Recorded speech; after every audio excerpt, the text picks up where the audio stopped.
So you recently went to a village Yeah, in the Philippines, yeah, right? It was pretty rural village. yeah. Uh, how did they treat you? It might have been like the first time they seen a black man in person. Man, it was super intense, man. Probably the most intense experience I've ever had. They would beat their horns when they were going to the lights to let people know they were coming. And then I started realizing everyone was just beeping their horn at me. Women were staring at me hard. We'd be out to eat at a restaurant, whole table of women just looking at me for a whole hour.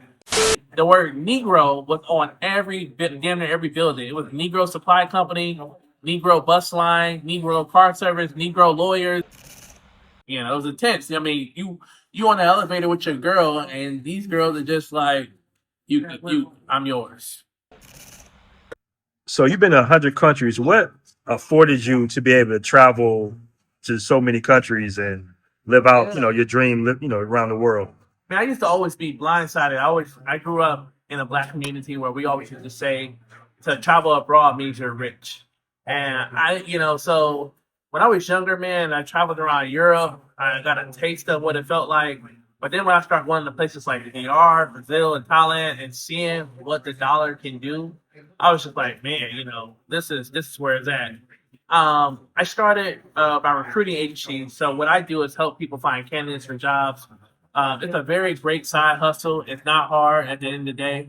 And pretty much what I did was, made my first deal for like $22,000, and then my homie was just like, "Come to the DR, man." And I started making money online, and I realized, man, I didn't need to be in America no more. I was paying $1,500 a month for rent, $400 for car note. I had all this, car insurance. I had all this stuff. And I was just like, man, it's time for me to leave and just pack up everything. So I went home, and within like 1 week, I sold it all. I sold my car for $4,000. I had a little $5,000 Ford Focus. I was very low key in America. Had a nice little penthouse downtown, and I just gave everything away. Man, I had like a $2,000 liquor bar because I had bought a liquor bar for COVID because I wasn't going to be able to go out. Gave it to moms. Gave away all my furniture to my friend. And I just started, man, looking for ways to make money. I went viral on YouTube for the recruiting. So I started doing more coaching and recruiting.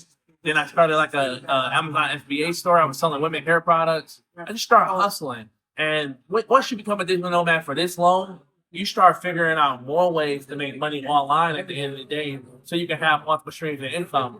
So, and then also at the end of the day, I got a few properties back home in America. So, man, I'm waking up to, money in my account on a daily basis. That's through selling ebooks, selling courses, hiring candidates, and you just start diversifying your streams as well. Now I'm also teaching myself how to trade. So I'm Forex trading now as well. So, it's just a matter of just keeping up with the consistency of making money, but you don't need much to make. I think we put this big number out there of how much you need, and I hear a lot of bros that watch your YouTube videos say, "When I retire," or "When I save up this much." I'm like, hey man, we look at Malcolm Jamal Warner, man, 54 years old, multimillionaire. This guy just went to Costa Rica and just boom, just died. Healthy, great life, great man. And I'm like, man, he's one of the best of them. It's like you can go anytime. I think it's a sense of arrogance when we look at the number of people who say, "I'm gonna do it one day," or "I'm gonna do it next year." You don't know how much time you got at the end of the day, man. Life is short. You better stop playing around with it.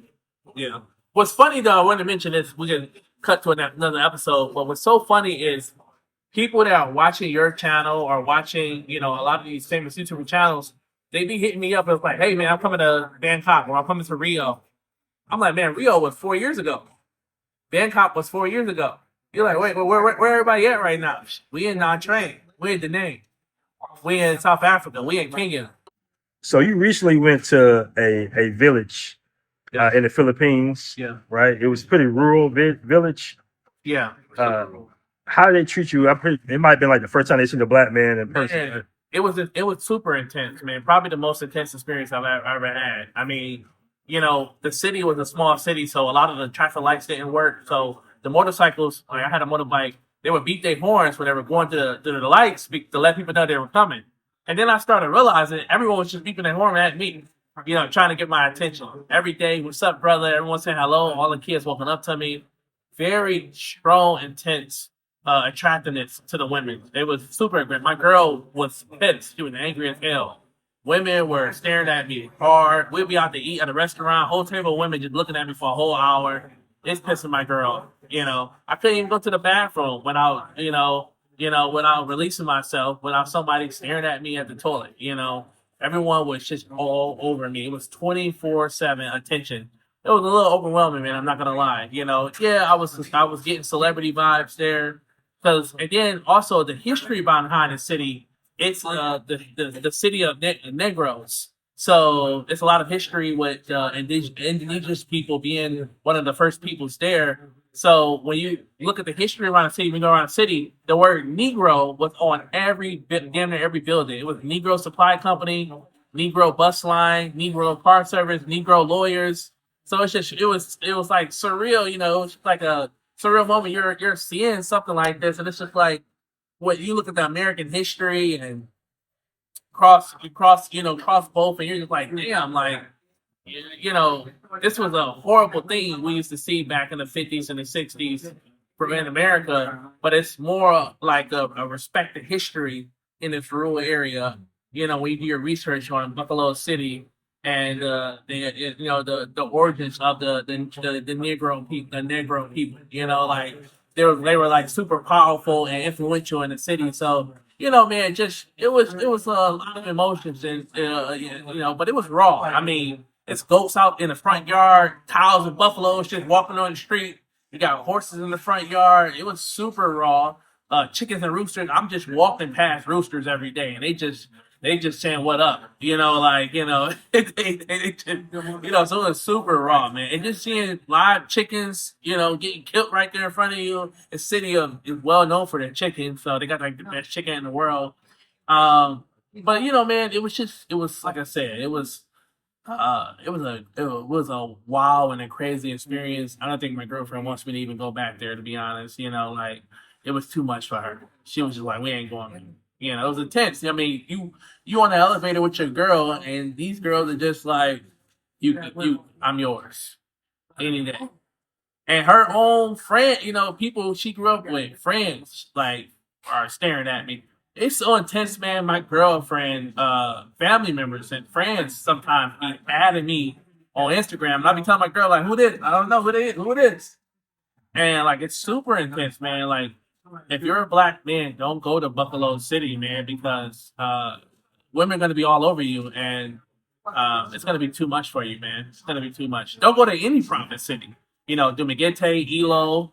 I think Cebu's starting to get oversaturated with foreigners and Manila, but the truth is the province locations in the Philippines is where it's at. For somebody that's potentially looking for a wife or looking for submissiveness. But if you are someone that cannot handle that, like you can't handle that much attention, I'm telling you, as soon as you walk out the door, you gonna get it. Is it uncomfortable attention or is it like Oh man, it's welcoming? like a celebrity attention. Like you feel like you're like it's paparazzi. Like it's like Kanye. Like it's paparazzi. It's like like it's intense. I mean, as soon as you get outside from riding a motorcycle, every bike is staring at you. When you go into a restaurant, everyone's coming up to you. They're nervous. They're intense. I mean, it's white men there, but it's no brothers in the province areas of the Philippines. So I'm telling you, if you cannot handle that much attention, don't go, man. Don't put yourself in that situation. I'm telling you, people are gonna be all over you, man. You're gonna attract a lot of people.